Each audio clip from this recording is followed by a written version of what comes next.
If you like the Young Turks podcast, I think you'll love a lot of the podcasts on the TYT network. Old School, it's one of my favorites, one of the favorites for a lot of the listeners. Please check that out, subscribe, share it. That makes a big difference, and give it a 5-star rating. Thank you.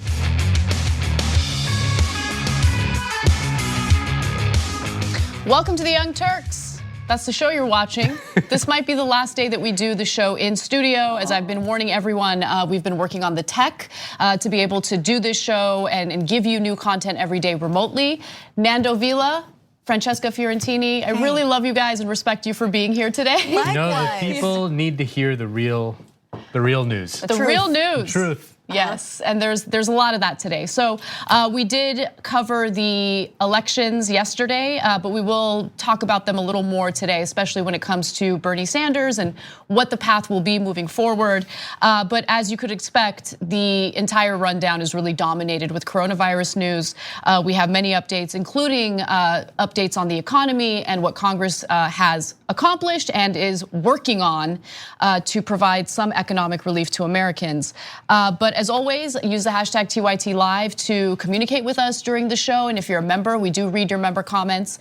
And please help support the show. I know it's a difficult time for everyone, but we wouldn't be able to give you the real news if it weren't for our members and for everyone who's supporting us, including those who contribute to tyt.com/go. That's our fundraising effort in order to keep TYT sustainable for the upcoming year. With that said, let's talk about what's happening with the economy and how politicians are trying to do their best to help us. The Trump administration has finally signed the Defense Protection Act. Not signed it, but essentially decided to invoke it. And this is really a wartime act that gives the executive branch some power, some authority to pressure private industry, in some cases even coerce private industry into producing products that are necessary to cope with a crisis. So right now we're dealing with a serious shortage of certain medical supplies, including masks, ventilators, respirators. And so the Trump administration has decided to use this Defense Production Act in order to pressure private industry to produce more of these products. Now, in this case, the DPA, as it's called, would allow the United States government to incentivize a company who already makes emergency medical supplies to make more of them. And this makes a lot of sense. This was something that Trump was resistant to for some reason in the beginning, but he did announce that he will invoke it today. Take a look. We'll be invoking the Defense Production Act just in case we need it. In other words, I think you all know what it is, and it can do a lot of good things if we need it, and we will have it all completed. Signing it in just a little while, right after I'm finished with this conference. I'll be signing it. It's prepared to go. Okay, so I want to get into like the serious details about the shortages and how it's important that he invoke this. But I can't help but comment on like the way he delivers anything, right? It's so bizarre. Like, you all know what that is. No, but here's the issue.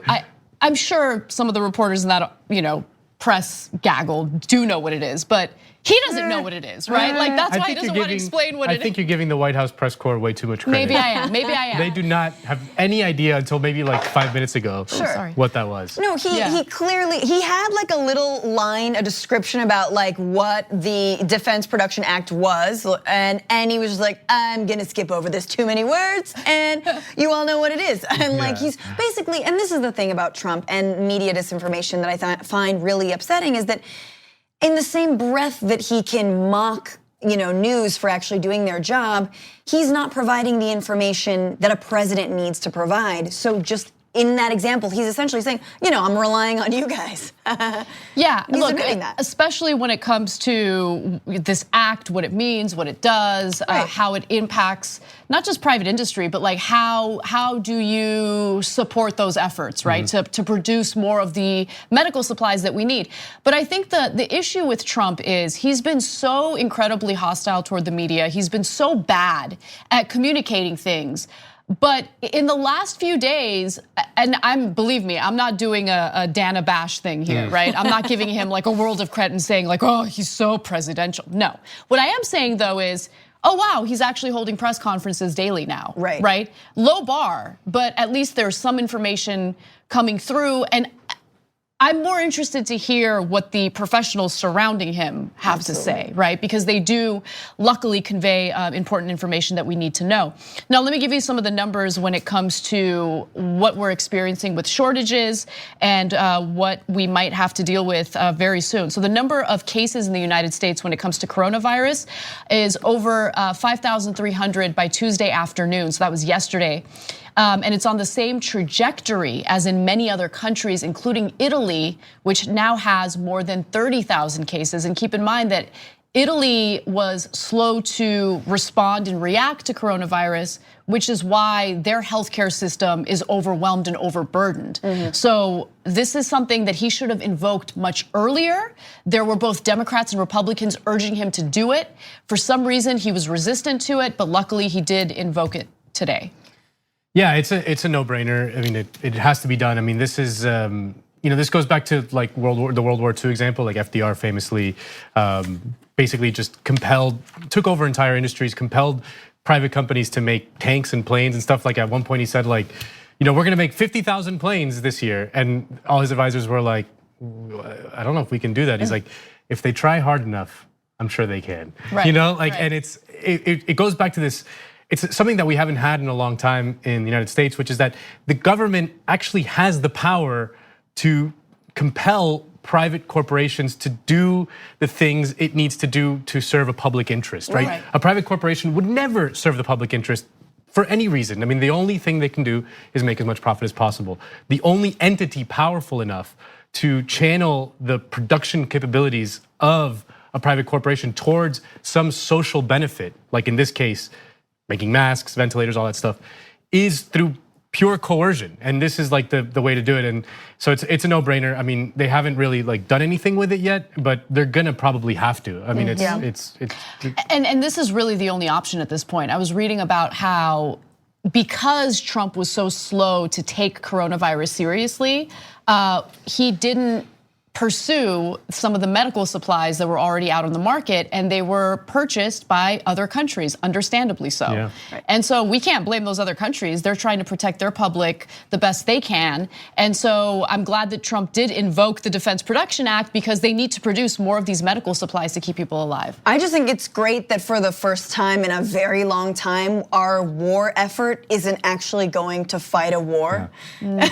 Which is a good point. Many of the past few wars have been based on utter BS, but obviously not World War II. And like, it is kind of nice so that we can look back on our history. And I think it is right to look at coronavirus as an enemy, not a Wuhan or a Chinese enemy, as Pompeo literally just said the other day, stoking xenophobia, but really looking at it as a national mobilization and a national effort. And like, oh my God, maybe we'll get a more comprehensive healthcare program when this is all done. And I would argue that it's progressives' jobs at this moment to make that case for Medicare for all. Yeah, I mean, for better or worse, we have this enormous military that has been used to murder people around the world for decades and decades for no reason. But in the short term, we can turn our tons of military bases into temporary hospitals, like use the Army Corps of Engineers to become healthcare workers, all manner of stuff. Like turn that capability into dealing with the immediate crisis, because it's one of the largest parts of our federal government right now, and it can be mobilized at a moment's notice. Yeah, so absolutely. And so one final statistic to share with you all, just to show you how dire this situation is. I'm gonna go jump ahead to the last graphic here. There are about 160,000 ventilators which assist sick patients with their breathing, but as many as 740,000 could be needed. So that's how dire the situation is. So this was the right call by Trump. I wish he made the call earlier. He was resistant to it before, and he was reported as saying, we'll make that decision pretty quickly if we need it. We hope we don't need it. It's a big step. Yeah, I mean, to be fair, it is a big step. I mean, we've for so many decades we've internalized the idea that the government has no control over corporations, and it does. It really does. I mean, it's the only entity that does. So maybe silver lining when we get past this will be one of the small ways in which we get over that mentality for once and for all. Also, put the Amish to work. Like, what are they doing? Like, are they still making quilts, really, in the middle of a pandemic? That sounds Make lovely. some masks. Quilt some masks, okay? If you're Amish and you're watching, which you're not, but spread the word. Get it to them. Okay. Do they even know about I coronavirus? don't even know how your mind went to the Amish. They've been Incredible. practicing social distancing for way Yeah, too long. they're gonna be the healthiest people. They're gonna inherit the earth. They're the only ones who are gonna survive. They're gonna be It's like, them, they're gonna like wander into some city and it's gonna be like, just a couple of zombies, like, and they're like, what the happened Amish come here? out with a bunch of quilts, like, what? If that's what it takes to survive, I will become Amish. Like, I don't know how I'm gonna make money because everything I do goes against what they Can you grow believe. a beard though? Can you churn No, butter? thankfully. Can I what? Churn butter? I'd like to try. Yeah, exactly. That Well, sounds you'll fun. have plenty of time at home to do that, Anna. Listen to Weird Al Yankovic. He knows how to become Amish. All right, well, let's move on to an important economic update. So, new polling by NPR and PBS indicates that many Americans are already significantly impacted by the coronavirus, economically speaking. So this poll was taken between March 13th and 14th, and here are the results. The coronavirus pandemic has already started to hit American pocketbooks, with nearly 1 in 5 households experiencing a layoff or a reduction in work hours. Now, keep in mind that this poll was pretty much taken before the Trump administration started taking coronavirus seriously. So I'm sure that if these same individuals were polled today, the results would be even worse. Now, lower income workers were the most affected. A quarter of households making less than $50,000 had experienced cut hours or a job loss. And that's not surprising. Usually low wage workers don't have the ability to do their jobs from home. They're usually blue collar workers who have to be at the workplace. Right. And so if we're, shutting everything down, practicing social distancing, they don't have the ability to do their jobs. Right. It's such a devastating story. Also, Steve Mnuchin has been saying some promising things. I'm skeptical of anyone in government, to be honest with you. But here's what he said: Americans need cash now, and the president wants to give cash now. And I mean now, in the next 2 weeks. But here's the thing, privately, with lawmakers, however, Mnuchin said checks might not be available until the end of April. What? Now, today, the Treasury Department did unveil what they're referring to as like phase 3 of economic relief for Americans. And so the Treasury Department unveiled to lawmakers a plan for $250 billion in direct payments to Americans beginning April 6th. So we'll see how that really plays out, but it does seem like for the first time in a long time, there really is a bipartisan effort to offer relief to Americans, which it sucks that it takes a crisis for that to happen, but that's where we're at right now. Yeah. Yeah, I mean, it's the Mnuchin game is a very clever one in which, like, publicly, him and the Trump administration are taking the initiative, really, like saying these big things, like we're going to provide cash payments to Americans now and all that stuff. But then privately, they're kind of nickel and diming all these proposals. They're even the first initial kind of paid sick leave thing was nickel and dime by the Republicans at the last second. Right. But and this is what's so frustrating about our current Democratic leaders. Like Nancy Pelosi is the Speaker of the House. The Speaker of the House is an incredibly powerful person. The Speaker of the House can basically pass legislation because they have a majority in the House. Right. So why, I don't understand, well, I do understand it, but I'm gonna play devil's advocate. Why don't they seize the initiative on these big transformational things now?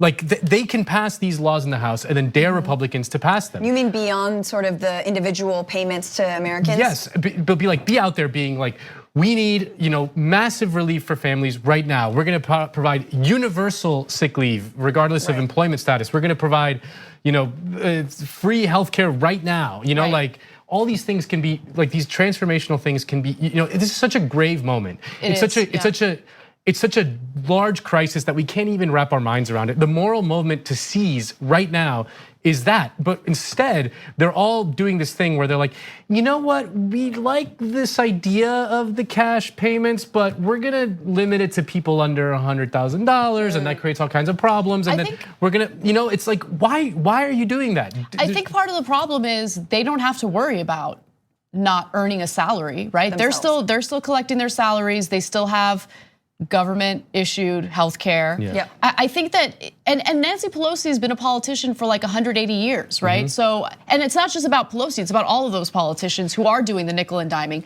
I think that they're completely disconnected from the average American worker who's terrified for good reason right now. Who's out of work. Yeah, and by the way, I just want to, if this all sounds apocalyptic or maybe we're over exaggerating, no, this is really what we're dealing with right now. And Bill de Blasio gave an interview to MSNBC. People were alarmed by it, but I think he makes a good point here. Take a look. $1,000 in people's pockets is not enough. It's not going to allow people to stay whole and be able to afford the basics in life. Washington has to get real. If we're going to have an unemployment level that looks like the Great Depression, we need a massive federal relief program that looks like the Great Depression so people are kept whole economically or they will not have money for food or medicine. That's what I fear.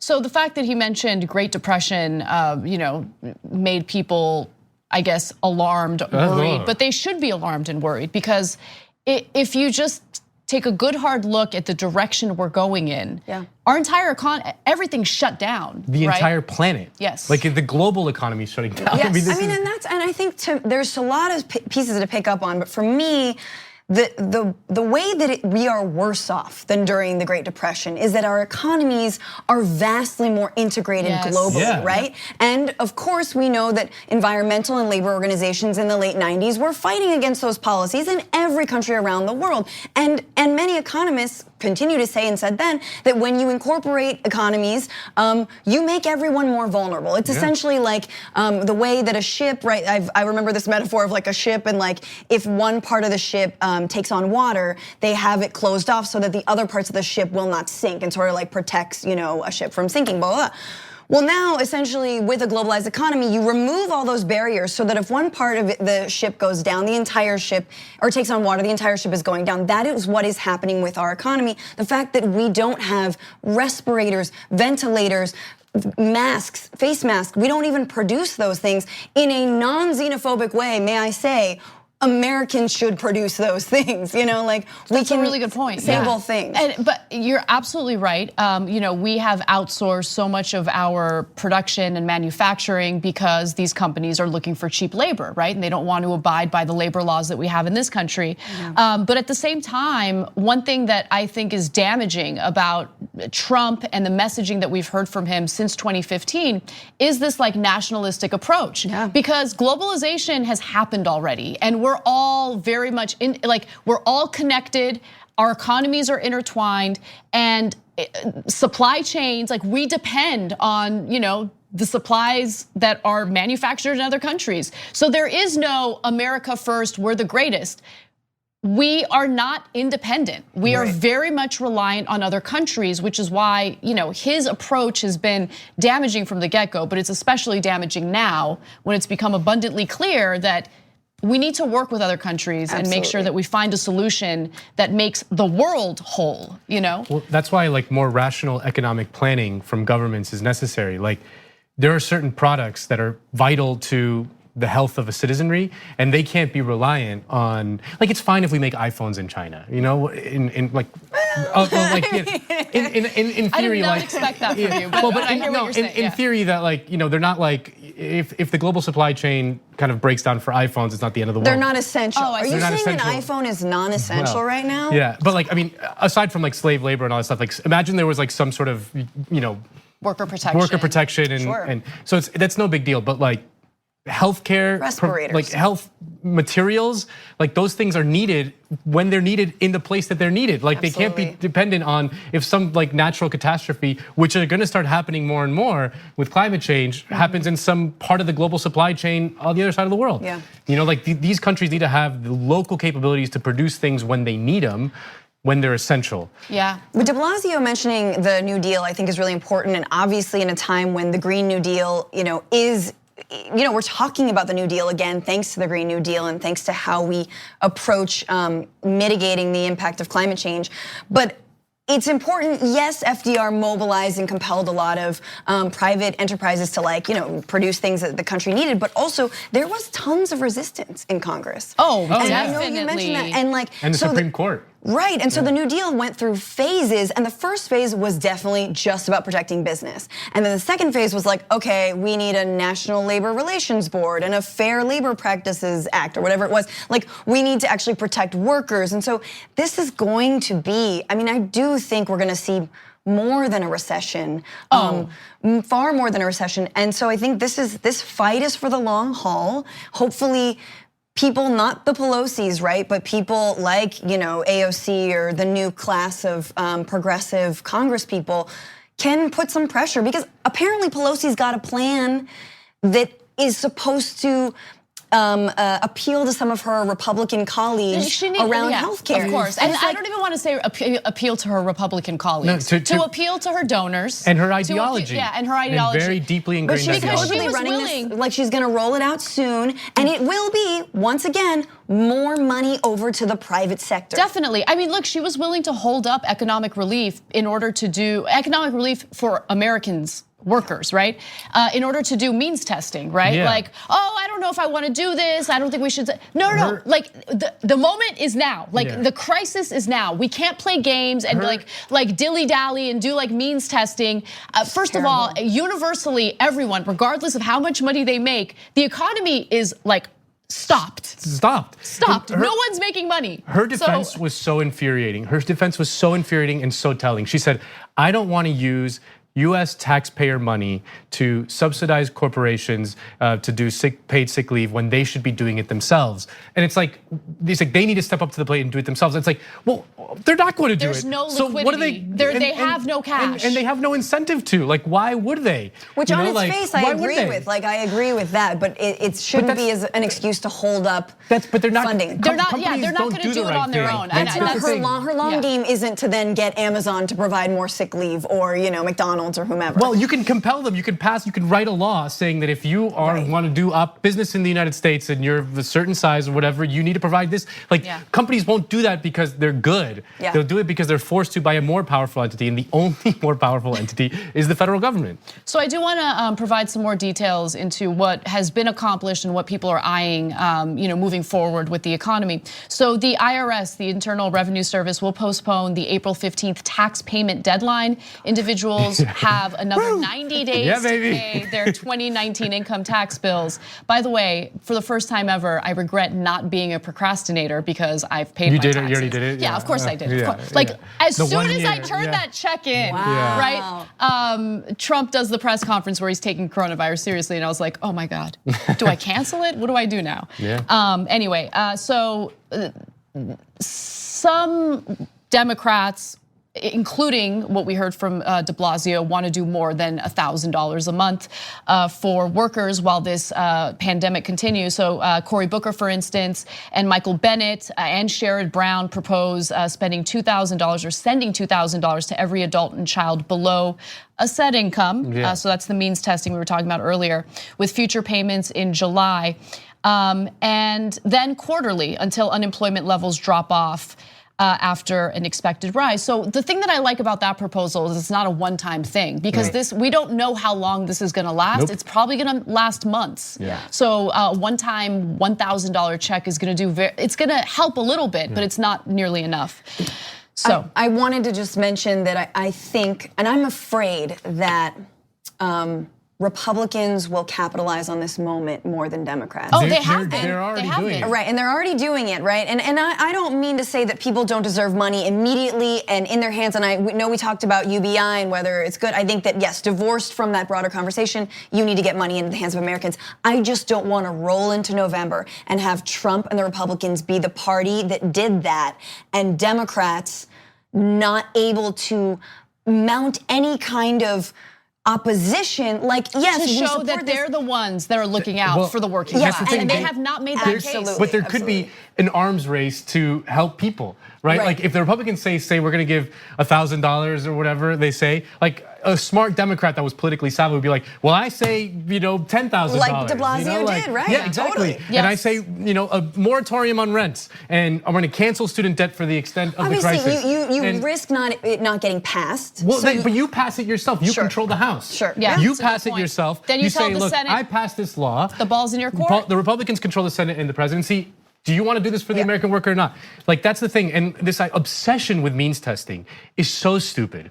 It's so counterproductive because what it does is it adds layers and layers of bureaucracy. It makes people like, oh, do I qualify for this or not? Like anyone who's dealt with like Medicaid, that's near that. It's like, it's a goddamn nightmare. Yeah. So what you do is you give it to everyone. And if you don't want to like subsidize billionaires or whatever you say, then you recover that in taxes through progressive taxation. So you pay out the cash payment and then you recover it in taxes. That's how you do it in a smart way. You sign the check for everyone and then you're recovered in taxes later. It's just so simple. There's this scary window where you're seeing like if Democrats don't see this opportunity, Republicans are going to, and Trump will forever tell us that he's the person who gave us $2,000 or $1,000, out of the goodness of his rotting heart. They understand politics a little better. And messaging, not a little better, I think a lot better. And they've been dominating the conversation when it comes to here's an providing example. relief. Like they just announced the stop on foreclosures. Right. That's something that the Obama administration didn't even do in 2012 during the foreclosure crisis, which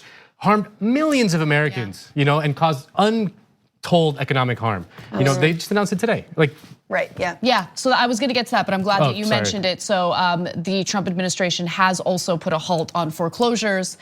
So that's also a little bit of good news. But again, going to your point, this is something that should have been pushed for by Democrats.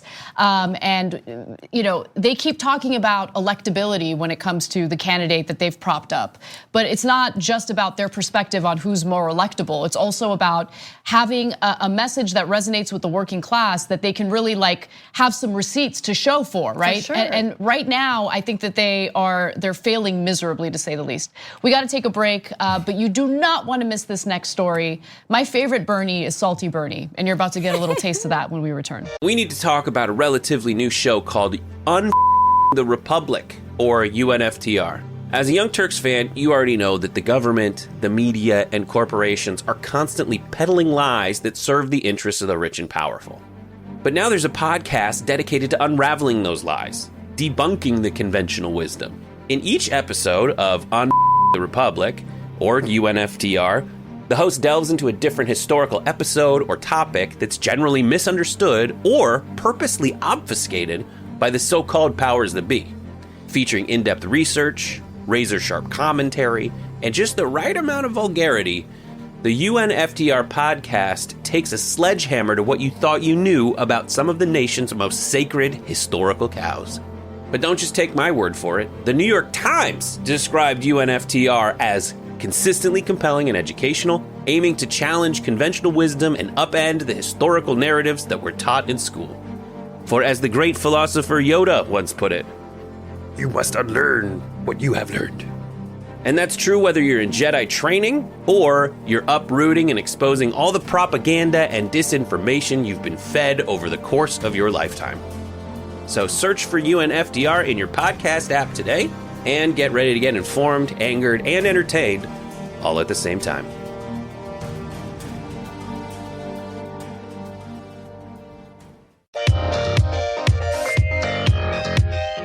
Hey guys, welcome back to the show. Anna, Nando, and Francesca with you. So I want to read some TYT lives. Melissa writes in and says, that audible what? Perfectly lined up with the what my brain was screaming at me. I don't remember which one. I don't remember who said the what. Are these older comments? No, these are new. Write back and tell us what you mean by that. By the way, from our members' comments, Pocket in a Pocket asked, is Cenk okay? Is he still in the TYT bunker from yesterday? Cenk is okay. He had a tooth infection, which has been dealt with, but apparently it was so painful that he shouldn't have been on the show at all yesterday, but he couldn't help himself. And so talking as much as he did set him back, okay? But he's fine, he's healthy, he's just recovering, and he'll be back on the show in no time. Pork Chop Express says, a shortage of supplies, even though we knew about this how long ago? More irresponsibility. I'm sure he'll also take credit for this act, even though he did nothing at the beginning. Yeah, that's how Trump does things. I mean, he thinks that the government's response to this pandemic has been a 10 out of 10. Like, he's ridiculous. Gabby Marita says, this might be the first time Trump's realized being president is an actual job. You're right, I've noticed that as well. Yeah. It almost feels like When you gotta get out of bed at a certain time. Like, can't watch TV all day. You know how we all have like, I don't know if we all have it, but there's usually like a defining moment or phase in everyone's life where they're forced to mature, right? They have to really take responsibility or they're forced to mature. It's usually like when you're a teenager or something. I feel like it happened to Trump like yesterday. 3 days ago, yeah. No, he's like at like 8 years old. He's finally object permanence is like setting in. The world doesn't stop when he leaves the room, etc. Yeah. It's very, very scary. I mean, that's why people are saying he looks presidential. It's like obviously because someone just briefed him on the fact that we could have 2.2 million cases in this country if we don't take precautions 3 weeks ago. Yeah. It's just, anyway. All right, well, I wanted to make one other announcement before we move on to my favorite story of the day. So, if you are subscribed to TYT on YouTube, did you know that you usually do not get any type of notification about our content unless you ring the bell? So there's like a little bell feature on YouTube that we want to show you. And really the only way for you to be updated about everything that we do here at TYT is for you to just click on that bell. And if you do so, you'll get those notifications. So let's take a look at that page, little cursor, there it is. So you subscribe. And then after you subscribe, there's a little bell right there, right? You gotta click on that bell, guys. Click on it, and then you'll get notified every time we post a video or have an announcement for the show. And that also really helps the show, right? Like, so do it. Ring the bell. You can ring my bell. Ring my bell. Do we have to pay royalties for this? I think we do. Yeah. I think that was awesome. Don't talk about our singing. Please don't talk about our singing. Good harmonization over here between you two. Yeah. I'm a terrible singer, so I thank you for that compliment. All right, well, let's move on to Salty Bernie. Bernie Sanders had an interesting interaction with CNN's Manu Raju today. Now, this was during a press conference that Sanders was holding in an effort to, inform the public on updates regarding COVID-19, the coronavirus. And so there's been a lot of pressure for Bernie Sanders to drop out of the race, especially after, what happened on Super Tuesday. It was not a good day for him. Yesterday during the primaries, also not a good day for him. And so, the Democratic establishment, along with members of the media, are urging him, like, when are you gonna drop out? When are you gonna drop out? So during this very important, critical press conference for a lot of people, right? They wanna know what's going on with COVID-19. Apparently Manu Raju asked about the election and Bernie didn't like it. So the first I learned of this was through a tweet by Eric Brandner, who's a national political reporter for CNN. He tweeted, Bernie Sanders, when Manu Raju asked his time frame for a decision, and this is what he was quoted as saying, I'm dealing with an effing global crisis, and he actually said the word. Redacted. Right now, I'm trying to do my best to make sure that we don't have an economic meltdown and that people don't die. Is that enough for you to keep me busy for today? I personally love that response, right? Yeah. But that's me. Manu Raju shared his own tweets on this, so let me give you some more details. He says the blowup occurred about halfway through a 5-minute gaggle where Sanders talked about the unprecedented crisis of our lifetime, calling for a range of measures that the United States government should take in the midst of the economic crisis. Then Lisa Mascaro asked what he's saying to his supporters, and he sidestepped the question. So she's obviously asking about like, hey, what are you telling your supporters about this race? Noting he sent out a statement. Then I asked about his time frame, and he was furious. Afterwards, he mellowed out and answered questions about the crisis for about 2 more minutes. So I have some issues with Manu Raju, nothing personal, just he's lied about things in the past, about interactions that he's had. So for instance, in a tweet earlier, he had said this, Representative Ilhan Omar in no mood to talk about her controversies this week. First she said, no thank you. When asked to comment on Trump saying she would resign, second time I saw her, she yelled, he used the word yelled, she yelled, are you serious? When I asked, or when I tried to question her. And then this video came up and it totally went against how he described the situation. Omar has apologized, but our own Manu Raju found her quite unwilling to discuss the controversy when he asked her about it today. What's wrong with you? I'm asking you a question about your tweet. You had a tweet saying the president trafficked in Haiti. Yes, I tweeted. There's a response. You can run that. Have a nice day.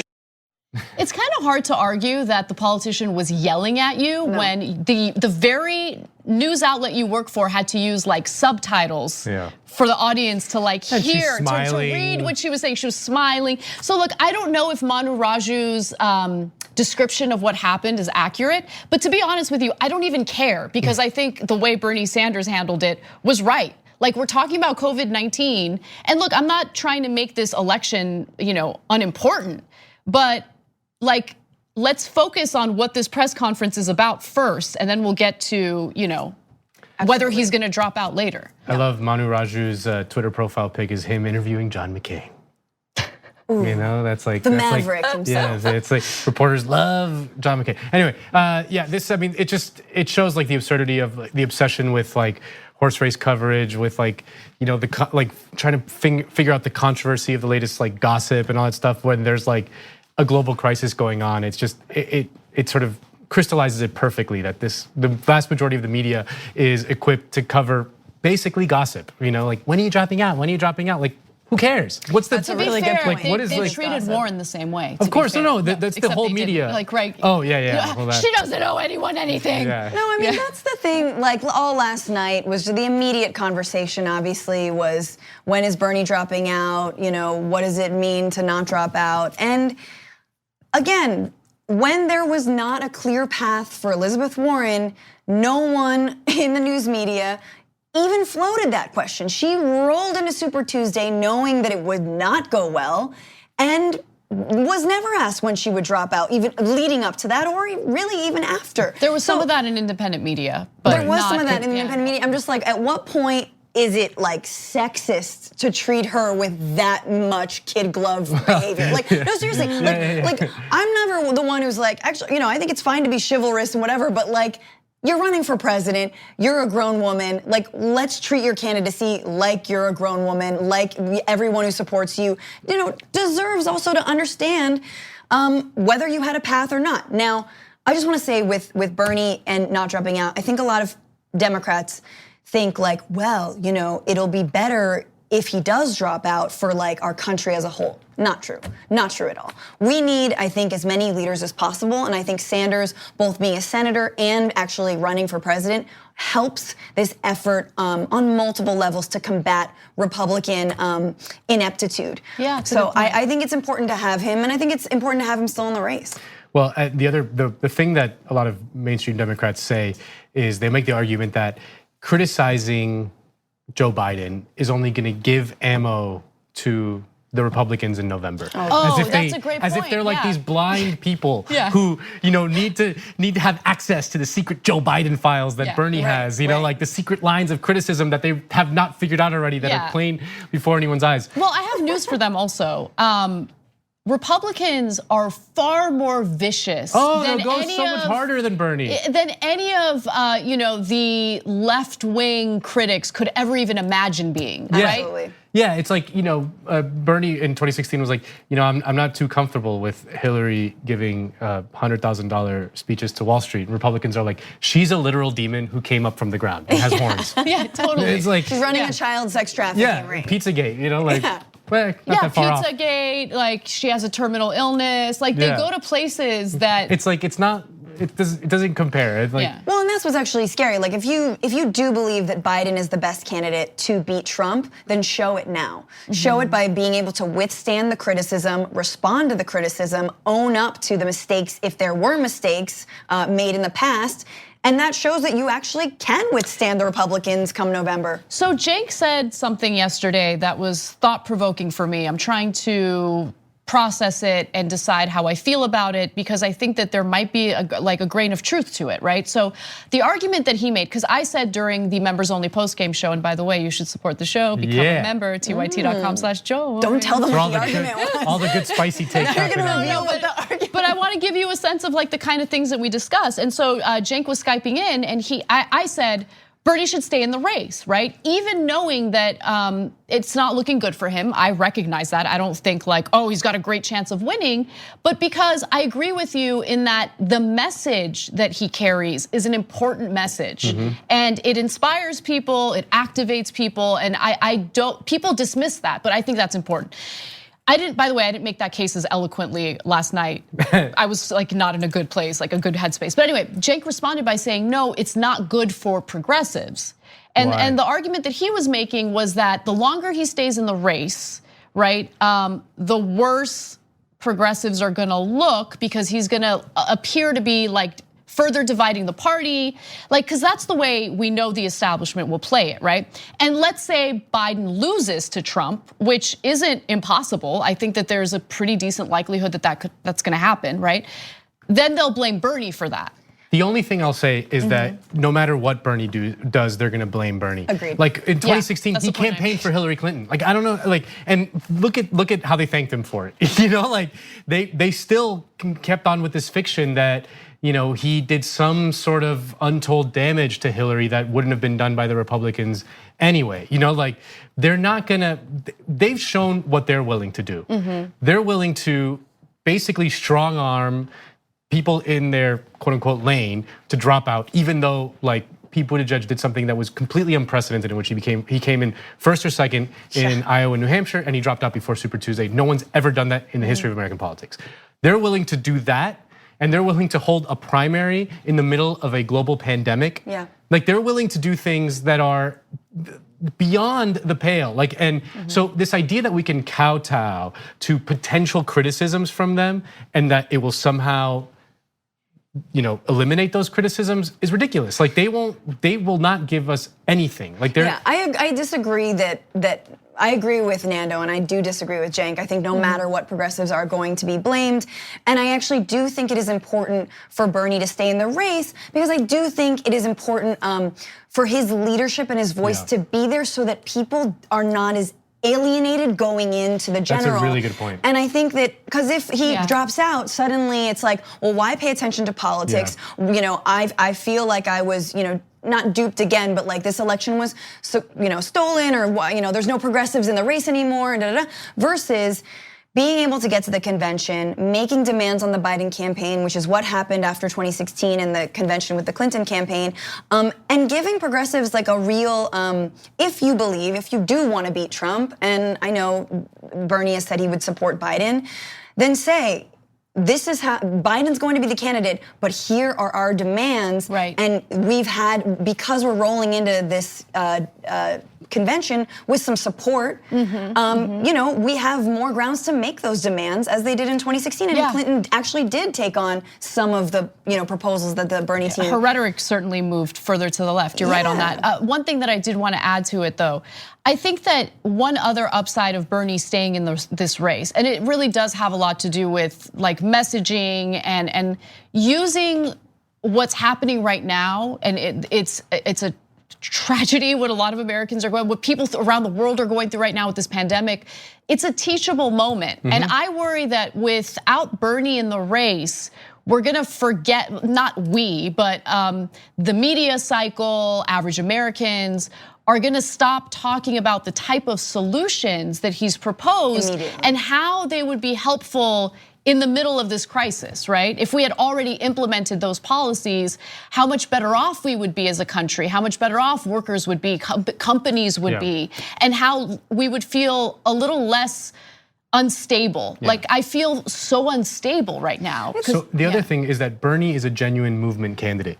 And the problem with being a movement candidate is that you gotta keep the movement going. And that's the only source of power that the movement has, is if the movement kind of is activated and keeps going and keeps pressuring and keeps, you know, like that was Obama's biggest quote unquote mistake in 2008, is that he built up this giant grassroots organization, Obama for America, and as soon as he became president, he shut it down. You know, Bernie shouldn't do that. Like he should keep his ability to rally millions of people, to command the attention of millions of people, even if the media doesn't cover him. I mean, if Bernie does a Facebook Live or whatever, hundreds of thousands of people watch it. Yeah, like we're that used to it. That is political power. You know, that is a absolutely. source of power. If he drops out of the race, it makes it harder for him to do that. And I will say it's not anti-democratic. I think a lot of, again, sort of like centrist Democrats are like, no, but we're gonna lose. It'll like ruin our chances. Not at all. I think it's anti-democratic to pressure someone People to drop out. That is exactly right. It is more democratic to say, no, we're gonna like actually come together with a lot of tension, with a lot of criticism,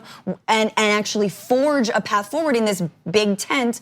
Like that's more democratic than saying, no, you drop out, fall in line, end of story. But right. I love your point about leadership. Like Bernie is a person who thinks differently from almost any other politician in American politics. And like what you're talking about, I feel very unstable right now. Like this is a crisis beyond anything that we can imagine right now. Like this is a literal world historic event, and to have his voice providing solutions, providing comfort, providing all manner of things. What's Joe Biden comes up and does a press conference on coronavirus. Like, does anyone care about what this man has to say about it? Like, literally, does anyone care?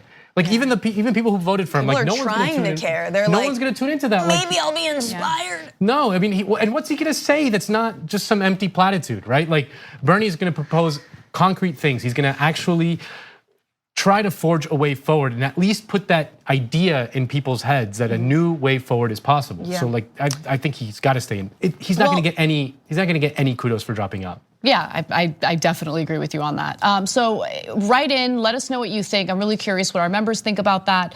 And we're gonna take a quick break. When we come back though, we'll talk about Rand Paul. I disagree with him on a lot of things, but after this next story that we share with you, you can't deny that he seems to be a man of principle. Oh, he totally is. Yeah, so we'll go to that story and more when we return. At TYT, we frequently talk about all the ways that big tech companies are taking control of our online lives, constantly monitoring us and storing and selling our data. But that doesn't mean we have to let them. It's possible to stay anonymous online and hide your data from the prying eyes of big tech. And one of the best ways is with ExpressVPN. ExpressVPN hides your IP address, making your activity more difficult to trace and sell to advertisers. ExpressVPN also encrypts 100% of your network data to protect you from eavesdroppers and cyber criminals. And it's also easy to install. A single mouse click protects all your devices. But listen guys, this is important. ExpressVPN is rated #1 by CNET and Wired magazine. So take back control of your life online and secure your data with a top VPN solution available, ExpressVPN. And if you go to expressvpn.com/TYT, you can get 3 extra months for free with this exclusive link just for TYT fans. That's expressvpn.com/TYT. Check it out today. We hope you're enjoying this free clip from the Young Turks. If you want to get the whole show and more exclusive content while supporting independent media, become a member at tyt.com/join today. In the meantime, enjoy this free segment.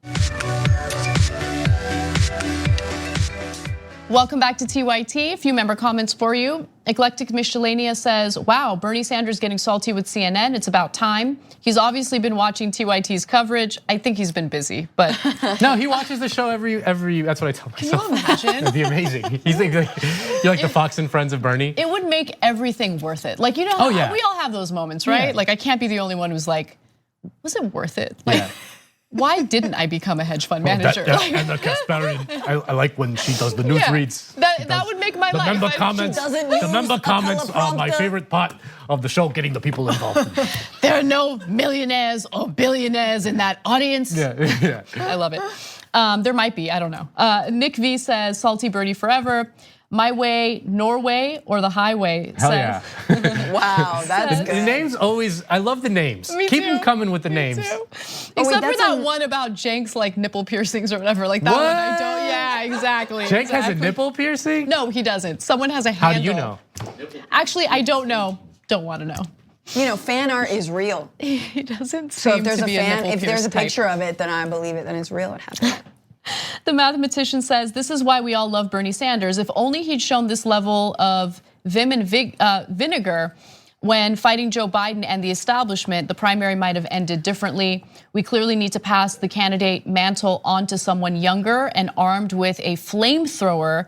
I'd get Ilhan Omar to do it. I don't think she can run for president because she was born in Somalia. Yeah, I mean that's a very loosey-goosey, because Ted Cruz was born in Canada and he ran for president. But so it's natural born citizen, which is a very vague term. It's not a movie. I don't know. Natural Born Killers? Yeah. Killer, American Killer, same thing sometimes. By the way, Melissa wrote back to tell us what she was referring to. Excuse my memory, all I know is Nando is the one who said, what? Sorry, Anna Kasparian, I will try to reference what I'm talking about in my tweets. No, okay? don't you apologize. Better be Never sorry. apologize. No. Thank you for tweeting it. Yeah, you don't need to apologize. You didn't do anything wrong. All right, well, let's move on to the rest of the news. So, as Senate Republicans were deciding whether they were going to pass the House version of economic relief to Americans in the middle of this coronavirus pandemic, Rand Paul was the one Republican senator who was holding out because he wanted some concessions, not just from Democrats, but from Republicans as well. So Senate leaders were scrambling Tuesday to pass coronavirus legislation as quickly as possible, but Senator Rand Paul put a damper on those plans. So this is the second coronavirus aid bill that they're talking about and debating, right? So the sources said Paul was forcing a vote on his amendment, which would require a social security number for purposes of the child tax credit and to provide the president the authority to transfer funds as necessary and to terminate United States military operations and reconstruction activities in Afghanistan. Yeah. So he's notorious in his opposition to these interventionist wars, regime change wars. It's one of the things that he's really well known for. And so it's interesting that he used this moment of crisis to tap into that and try to get some concessions from lawmakers. Now, Chuck Schumer was not pleased by it. And so he said, in a time of national emergency, this Republican amendment is ridiculous, a colossal waste of time. We probably could have voted on this bill a day or two ago, if not for the need to schedule this amendment. And by the way, Senate Majority Leader Mitch McConnell was also displeased. He said, my counsel to them is to gag and vote for it. Sounds dirty. My counsel love to gag and vote for it. Yeah, that's how I eat. Gag on it. My name's Mitch McConnell. Love to gag on the Senate bill. So let me just note that the bill did pass today. The bill did pass today. So it expands unemployment assistance. It includes nutrition assistance. It increases resources for testing so people can get coronavirus testing for free. It also includes paid family leave up to 12 weeks, but it will now be offered to parents caring for children who are home from school because of the school closures. Small businesses with less than 50 employees, including healthcare firms, will now also be required to pay for sick leave or family leave at the discretion of the Labor Department. 2 weeks of paid sick leave capped at $511 per day will still be provided to some workers at companies with less than 500 employees. So that loophole that we talked about, that concession that Nancy Pelosi provided to Republicans, that still stands. But lawmakers are still working on another version. Like they just passed this for now. They're working on an improved version moving forward. We'll see how that looks. Yeah, I mean, if I understood his amendment correctly, I think the social security number put in there was like for immigrants, that right? was basically targeting the undocumented population in this country. So it was basically just a turd with like, some frosting on top. Cuz like the frosting is, get out of Afghanistan, what are we doing still there? And then the turd being, racism. Yeah, it's so clear that he doesn't want to offer. Look, undocumented immigrants are people too, right? So you might disagree with how our immigration system works, but you're a lawmaker. You guys should have passed comprehensive immigration reform, and then after that, shut the F up. Exactly. Well, not just that, but they also can contract and pass on coronavirus. COVID doesn't discriminate. Yeah, that's a great point. That's such a good point. And they work a huge amount in the what's called like the sort of unofficial economy, right? And in Trump properties and stuff like that. Yeah, that too. And but like domestic workers often are undocumented. Like they can't go to work. Yeah, this is the type of public health issue that impacts everyone, and you can't like exempt certain groups of people because of your political agenda. Because you guys are absolutely right. We want to stop the spread of COVID-19, and creating a situation that Rand Paul would want, right, does nothing to help halt the spread. I was just gonna say, I do think it is like, it's heartening to me as much as I hate Mitch McConnell and I dislike Chuck Schumer.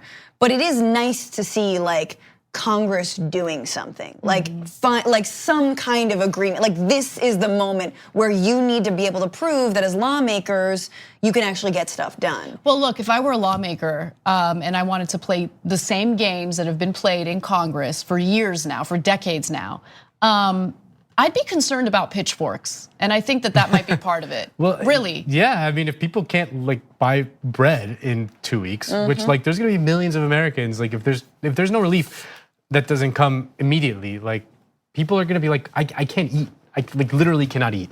Like, yeah. No one has any savings. No one. No. And by the way, I just want to note, if you look at case study after case study, when do countries, municipalities experience an uptick in violence? It's when people are economically desperate, right? Financially desperate. And if they didn't act quickly, this situation would be even worse and it would devolve at a rapid pace. So I think that's part of the reason why that they were willing to act in this bipartisan way.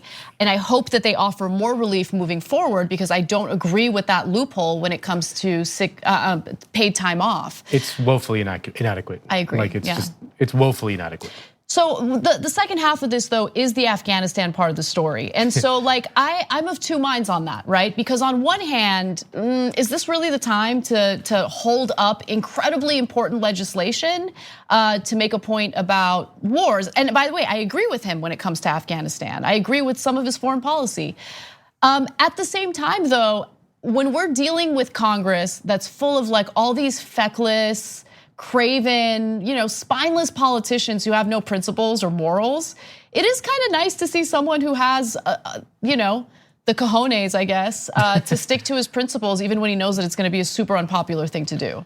Yeah, I mean, he is a legitimate libertarian ideologue. I mean, which libertarianism is goofy and dumb, but he sticks to it and he's consistent with it. He's not like one of these people say like call themselves libertarian and then are just basically Republicans. But he is like a genuine libertarian ideologue. I thought I feel like it's Christmas if you're a libertarian. Now you're like, yeah, we could just like everyone run amok and everyone on their own, and there is no plan for the pandemic. Woo! Like I've been meaning to build this moat around my house for months, and now I have time to do it to keep out all the illegals or whatever. Like I don't know how libertarians talk, but the point is like I don't know why he's not celebrating, because the entire point of being in government but also libertarian is ridiculous.